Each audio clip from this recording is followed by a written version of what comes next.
पत्रकार परिषद सुरू करण्या अगोदर मी एका गोष्टीचा खुलासा करू इच्छितो.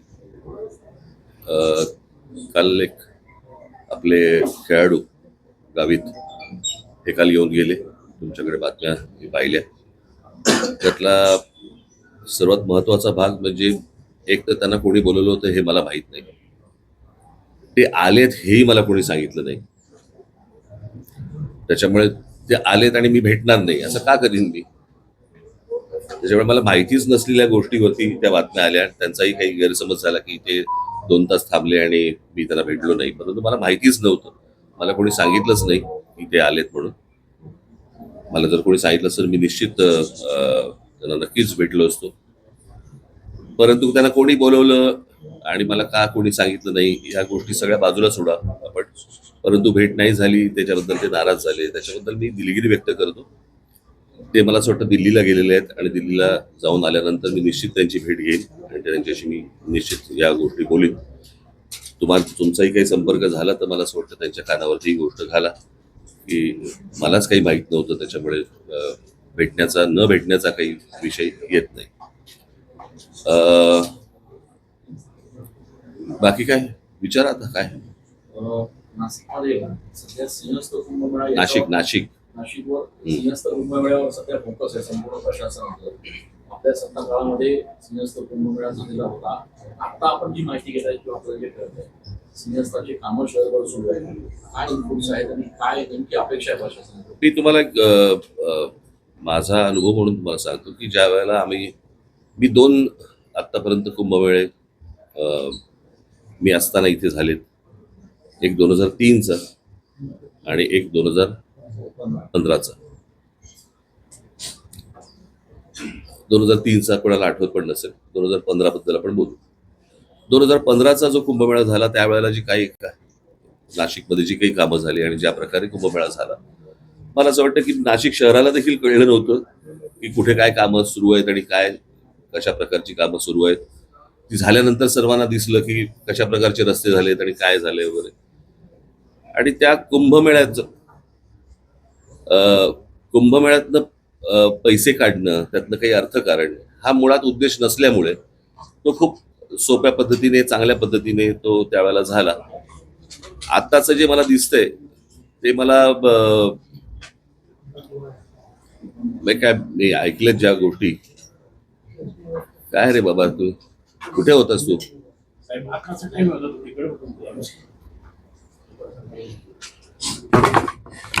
सर आता राहू दे बस.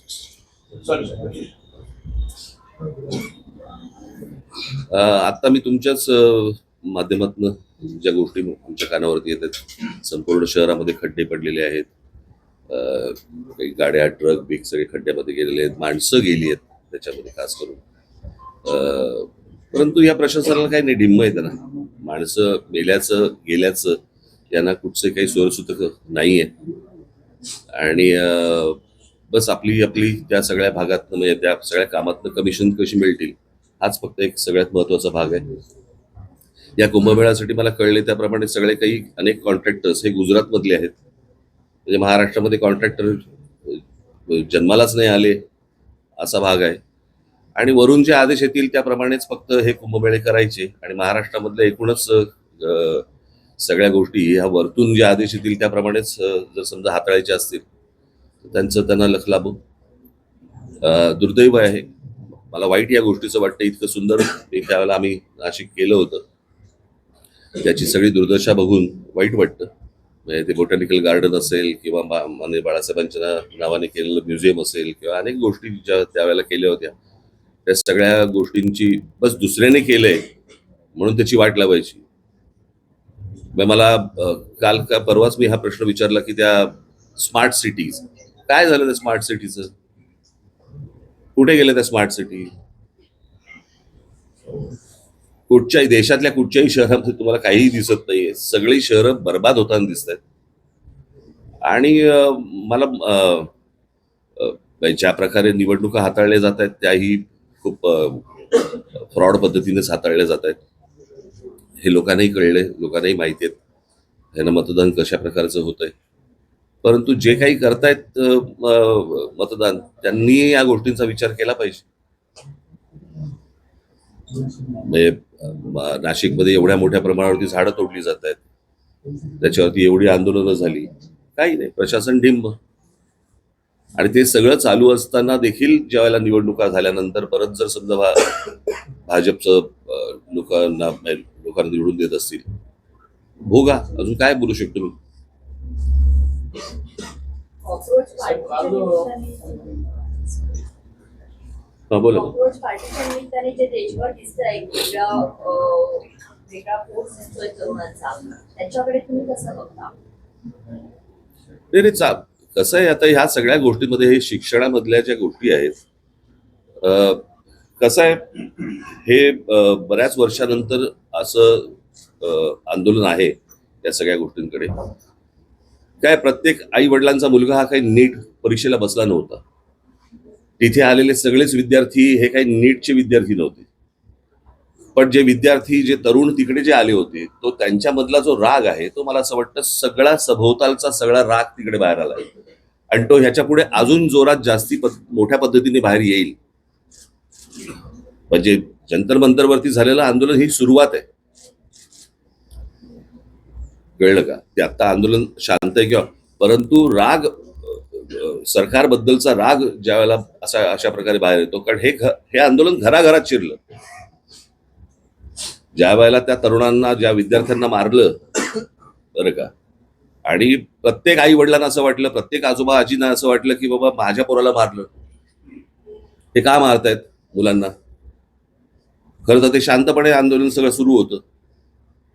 सरकारने या सगळ्या गोष्टींची सुरुवात केली. आणि मला एवढंच फक्त म्हणायचं, हे भाजपमधलंच अंतर्गत हे भांडण आहे, आणि त्याच गोष्टी आता सगळ्या चव्हाट्यावरती येत आहेत. काल बैठक घेतली पदाधिकाऱ्यांची, एसआयआरच्या मुद्द्यावर पण चर्चा झाली. मी तुम्हाला आता तुम्ही आता हा प्रश्न विचारत, मी येतो त्याच्याकडे. शिक्षणाच्या बाबतीत मला काल अनेक विद्यार्थी मला काल येऊन भेटले. मला हाच नाशिक मधला पॅटर्न हा संपूर्ण महाराष्ट्रभर चालू असेल. प्रश्न असा आहे की दगडांवरचे ठसे घेऊन त्यांचं आधार कार्ड चेक करण्यापेक्षा मला असं वाटतं चंद्रकांत पाटलांनी या विद्यार्थ्यांकडे जास्ती लक्ष दिलं पाहिजे. मला ही गोष्टच नाही समजली की 10वी पास झाल्यावरती पहिल्यांदा क्लासमध्ये ऍडमिशन घ्यायची, आणि क्लासमध्ये ऍडमिशन घेतल्यानंतर क्लास सांगणार की कोणत्या कॉलेजमध्ये ऍडमिशन घ्यायची. आज ते विद्यार्थी कॉलेजला न जाता 8-8 तास त्या क्लासमध्ये जाऊन बसतायत आणि तिकडे शिकतायत. मग कॉलेज काय करतंय? कोचिंग क्लासेसवरती निर्बंध आणायचा आपला मसुदा गेले 24 वर्षापासून पेंडिंग आहे, तयार आहे. मात्र नाही, कोचिंग क्लासेस बंदच. ह्या सगळ्या कोचिंग क्लासेस सगळेच काय वाईट असतात अशाला भाग नाहीये, परंतु आता जे काही धंदा म्हणून जे आलेले आहेत, आता नीटचा पेपर देखील यांच्याकडनं फुटला ना, याच कोचिंग क्लासवाल्यांकडनंच फुटला ना. आतापर्यंत जेवढे पेपर फुटले या कोचिंग क्लासवाल्यांकडनंच फुटले ना. मग प्रश्न असा आहे की ते निलकणी आणून तिथे आता काहीतरी त्या निलकणींना आणलंय वरती, त्यांनी मला असं वाटतं या क्लासेसवरती पहिल्यांदा लक्ष दिलं पाहिजे.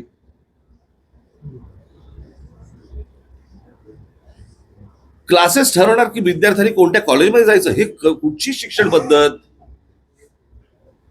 चंद्रकांत पाटलांनी याच्यामध्ये लक्ष घातलं पाहिजे, मुख्यमंत्र्यांनी याच्यामध्ये लक्ष घातलं पाहिजे.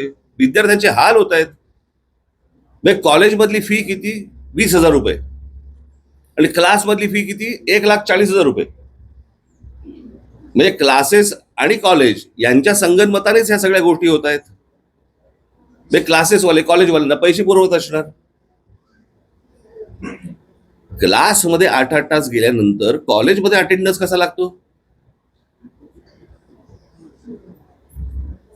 या अशा प्रकारची भिकार शिक्षण परिस्थिती शिक्षणाची असताना त्याच्यानंतर तुम्ही म्हणायचं की विद्यार्थ्यांनी चिडायचं नाही, तरुणांनी चिडायचं नाही, म्हणजे काय? काल मला काही विद्यार्थी मला इतकं वाईट वाटलं. मला त्यांनी विचारलं, साहेब परत नीटचा पेपर नाही ना फुटणार? एवढी आज तिथे एक मुलगा, मी त्या मुलाचं नाव काल त्याचे घरचे येऊन गेले, ज्याने आत्महत्या केली, यश गोसावी. त्या मुलाने आत्महत्या केली. ज्या 21 विद्यार्थ्यांची नावं आहेत आत्महत्या केलेल्या ह्याच्यामध्ये, त्याच्यामध्ये त्या यशचं नाव नाहीये. नाशिक मधला मुलगा आहे तो.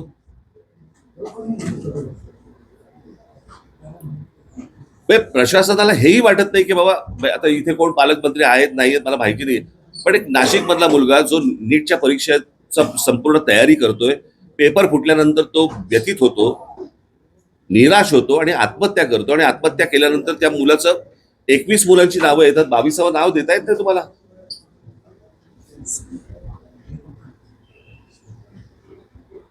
हे कोणतं सरकार चालू आहे आणि काय प्रकार चालू आहे मला समजलंच नाही. मला मी तुम्हाला एक गोष्ट वाचून दाखवतो, तुम्ही ती सर्वांनी नीट ऐका. आता बस, आता शांत.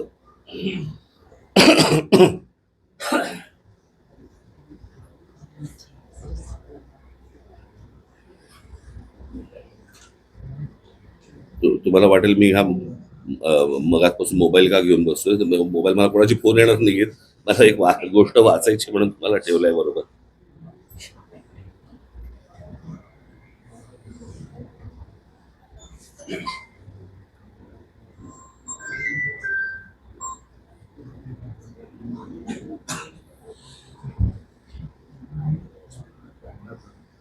हा, ते तुला पाठवलं होतं ना काय. हा हा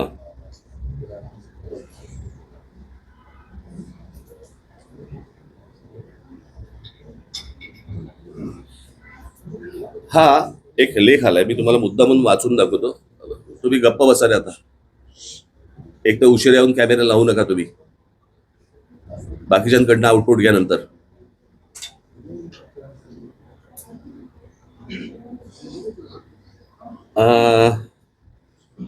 टाइम्स ऑफ इंडियामध्ये आलेला हा लेख आहे, मी मुद्दा म्हणून तुम्हाला वाचून दाखवतोय. हा पल्लवी अय्यर या पत्रकारांनी हा लेख लिहिलेला आहे त्याच्यामध्ये, आणि त्यांनी चीन आणि भारत अशी एक कंपॅरिझन त्यांनी केलेली आहे. त्याचा मी तुम्हाला फक्त अर्क सांगतो त्या सगळ्या याच्यामध्ये. आपली आणि चीनची तुलना खरं तर करू नये. मोठी लोकसंख्या ही एक गोष्ट सोडली तर खूप फरक आहे. आपल्यात मुख्यतः तिथे लोकशाही नाही आणि आपल्याकडे ती आहे. तिथली राज्य व्यवस्था वेगळी आणि आपली वेगळी. तर करू नये. मोठी लोकसंख्या ही एक गोष्ट सोडली तर खूप फरक आहे. आपल्यात मुख्यतः तिथे लोकशाही नाही आणि आपल्याकडे ती आहे. तिथली राज्य व्यवस्था वेगळी आणि आपली वेगळी. परंतु तिथे शाळा झाल्यानंतर, 10वी झाल्यानंतर, शाळा झाल्यानंतर चीनमध्ये सगळी मुलं एक परीक्षा देतात. सगळी. त्या परीक्षेला गावकाव असं नाव आहे. गावकाव. मागे आवाज बंद करा रे तुम्ही, नाही तर निघून जायला सांगता ना. एक तर ते पत्रकार नाहीयेत. भारतात नीट दिली, भारतामध्ये नीटची परीक्षा 22,70,000 मुलांनी दिली. तर यावर्षी चीनमध्ये गावकाव नावाची परीक्षा दिली साधारण 1,33,50,000 मुलांनी. भारताच्या 6 पट. त्यात त्यांनी जे केलं ते आजच्या टाइम्स ऑफ इंडियामध्ये पल्लवी अय्यर यांनी दिलंय. त्याच्यात त्यांनी मुद्दे दिलेत, 6 मुद्दे महत्वाचे आहेत. प्रश्न एकाच, हे जे प्रश्न आहेत त्याचे प्रश्न पत्रिका, प्रश्न एकाच ठिकाणी तयार केले, परंतु परीक्षा घेण्याची जबाबदारी प्रांतांवरती सोपवली. सर्वात महत्वाचा मुद्दा हे आपल्याकडे जे काही केंद्रीय पद्धतीने जे चालू आहे, एका ठिकाणी पेपर त्यांनी केले आणि राज्यांना सांगितलं की तुम्ही कंडक्ट करा म्हणून. परीक्षा पेपर्स एखाद्या टॉप सिक्रेट प्रमाणे गुप्त ठेवले गेले. पेपर्स ने आण करत असलेल्या वाहनांवरती GPS द्वारे लक्ष ठेवले गेले. त्यांना पोलीस संरक्षण होतं. हाय सिक्युरिटी प्रेसमध्ये जिथे नोटा छापतात तसे पेपर्स छापले गेले. तितकीच सुरक्षा होती जिथे तिथला कचरा आणि ड्रेनेज व्यवस्थेवरतीही लक्ष होते. त्याच्यातनं कोणी बाहेर काढू देत पेपर वगैरे.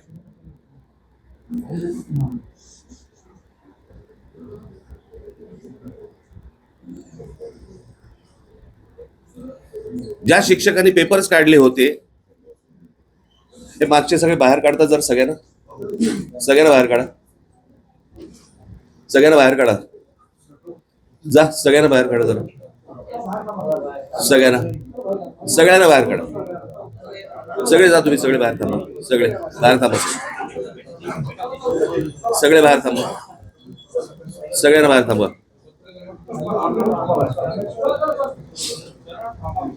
सगळ्यांना बाहेर थांबा. जा, तुम्ही सगळे बाहेर थांबा. सगळे बाहेर थांबा. तुम्ही सगळ्यांना बाहेर थांबवा, सगळ्यांना बाहेर थांबवा. तुम्ही बाहेर जा सगळे.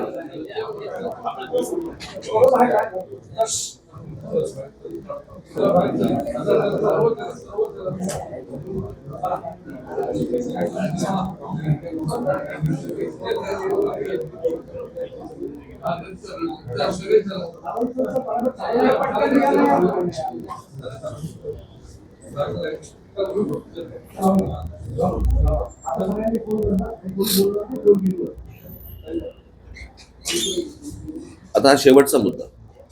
ज्या शिक्षकांनी पेपर्स काढले होते त्यांना सुमारे महिनाभर एका सुरक्षित ठिकाणी ठेवलं होतं, कोणत्याही संपर्काशिवाय. सगळा देश त्या परीक्षेच्या आठवड्यात दक्ष होता. बांधकाम गंमत बघा तुम्ही, आपण म्हणतोय तिकडे काय हुकुमशाही आहे किंवा काय जे काय म्हणतोय आणि आमच्याकडे लोकशाही वगैरे, पण आमच्या मुलांनी कशा प्रकारे त्यांचं भविष्य उभं केलं पाहिजे आणि ही परीक्षा सर्वात महत्वाची आहे. सगळा देश त्या परीक्षेच्या आठवड्यात दक्ष होता. बांधकामं थांबवली होती सगळी, कारण मुलांना शांतता हवी म्हणून. वाहनांच्या हॉर्न्सवरती बंदी होती. मुला-मुलींना वेळेवरती परीक्षा केंद्रावरती पोहोचता यावं म्हणून वाहतूक वळवली होती. पोलिसांनी स्वतः शटल सर्व्हिस सुरू केली होती. रस्त्यावरती उभे राहून स्वयंसेवकांनी मुलांना फुकट नेण्या आणायची सोय केली. पाणी पुरवलं, अगदी खाद्यपदार्थ सुद्धा. म्हणजे हा एका परीक्षेसाठी सगळा देश उतरला होता. फक्त सरकार नव्हे, चीनमध्ये हुकुमशाही आहे, परंतु आम्ही गुणांची कदर करतो आणि सगळ्या गुणी मुलांना प्रगती करण्याची समान संधी आहे, हे यातून सांगत ते होते. नीटच्या परीक्षेमधनं आपल्याकडे जे विद्यार्थी आहेत हे या देशाचं भविष्य आहे. इतर परीक्षा देणारे विद्यार्थी त्यांचं हे आपल्या देशाचे भविष्य आहे. त्या मुलांकडे कोणताच लक्ष नाही. दरवर्षी पेपर फुटत आहेत. म्हणजे हे नीटचं आंदोलन जेव्हा चालू होतं त्यावेळेला 2 पेपर फुटलेत. म्हणजे या शिक्षण पद्धतीवरती जर समजा कोणाचंही लक्ष केंद्रित नसेल, कोणी त्या गोष्टीला गांभीर्याने घेत नसेल आणि त्याच्यानंतर तुम्ही म्हणाल मुलांनी चिडायचं नाही, मुलींनी चिडायचं नाही, तरुणांनी रागवायचं नाही, शिव्या द्यायच्या नाहीत. मग शिव्या द्यायचा अधिकार फक्त काय भाजपला आहे? लोकांच्या आया बहिणी काढण्याचा फक्त अधिकार भाजपला आहे? जर रास्त मागण्या करून पण जर समजा हे लक्ष देत नसतील, दुर्लक्ष करत असतील, काय करायचं लोकांनी? आणि म्हणून मी म्हटलं ना, ही सुरुवात आहे. नीट ही सुरुवात आहे. आता पुढे बघा काय काय गोष्टी होतील त्या.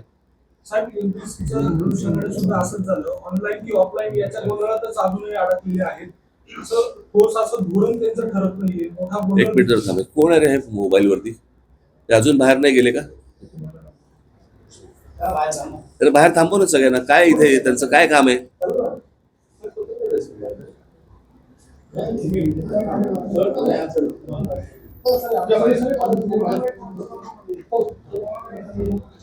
तुम्ही आता जंतर-मंतरच्या आंदोलनाची उद्देशून म्हणालात की भाजपमधीलच अंतर्गत भांडण काय? मी सांगितलं होतं ना मागच्या वेळेला. मी एका पत्रकार परिषदेमध्ये, मी माझ्या सभेमध्ये पण सांगितलं, माझ्या भाषणामध्ये पण सांगितलं होतं. हे प्रत्येकाच्या महत्वाकांक्षा मोठ्या झालेल्या आहेत. आम्हाला पंतप्रधान व्हायचंय, मला पंतप्रधान व्हायचंय.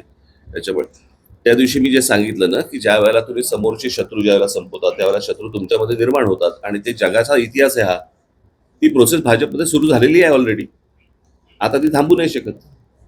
जसं वैद्यकीय महाविद्यालयामध्ये प्रवेशासाठी नीट परीक्षा आहे, त्याच्यानंतर आता प्रत्येक अभ्यासक्रमासाठी वेगवेगळ्या परीक्षा करण्यात आल्या आणि यातून खरं म्हणजे मोठा भ्रष्टाचार होतो. आणि पुढे गुणी मुलं जी 12वीला चांगले मार्क्स होतात त्यांना त्या मार्कांवर परीक्षा नाही, माझं तर म्हणणं आहे ते बाकी सगळ्या गोष्टींवरती आपल्याला करता येईल. पहिल्यांदा कॉलेजची भूमिका काय आणि हे जे धंदेबाईचे क्लासेस जे निर्माण झालेले आहेत ह्यांची, हे हटणार की नाही हटणार? मला असं वाटतं सरकारचा कस पहिला इथे लागला पाहिजे.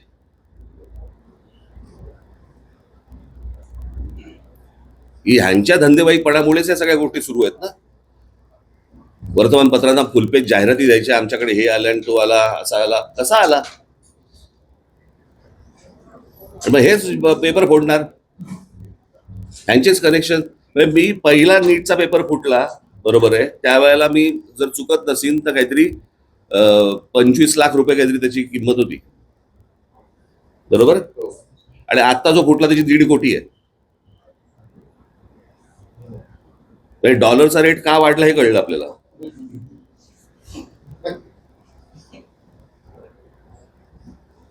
आणि हे सगळ्या गोष्टी बाहेर येत आहेत, सगळ्या गोष्टी सगळ्यांना माहिती आहेत आणि कोणी कंट्रोल करत नाहीये. म्हणजे काय, म्हणजे सरकारमधले कोणी अडकलेत का त्याच्यामध्ये? लोक आहेत का कोणी ज्यांचा धंदा त्याच्यावरती अवलंबून आहे?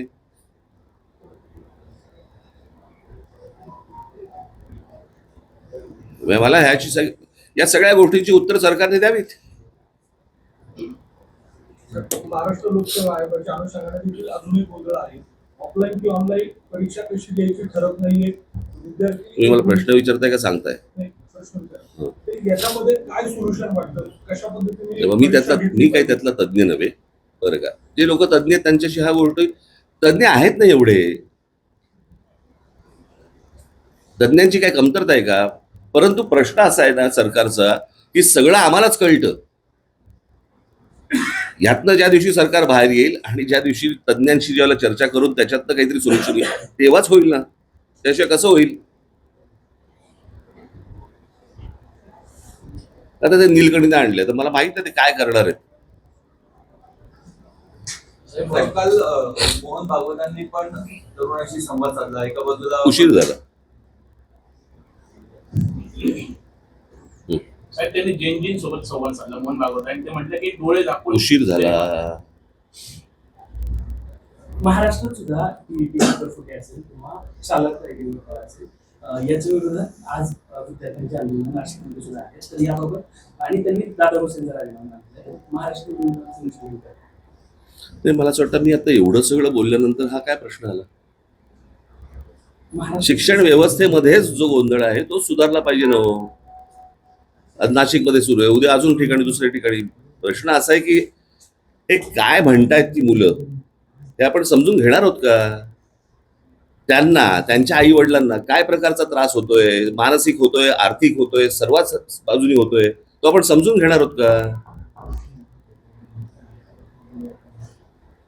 काय ही मुलं उगा त्या मोबाईलवरती ज्यावेळेला ती मुलं बघतात ना, जग ज्यावेळेला पाहतात त्यावेळेला मला सांगा कोण राहील इथे? मी परवा दिवशीचा आकडा वाचून दाखवला ना, किती मुलं गेली बाहेर. 5 लाख कोटीच्या वरती आपल्या देशामधले पालक हे 5 लाख कोटी मुलांना शिक्षणासाठी बाहेर पाठवत आहेत. म्हणजे 5 लाख कोटी देशाच्या बाहेर गेले पैसे. 5 लाख कोटी कशाला म्हणतात?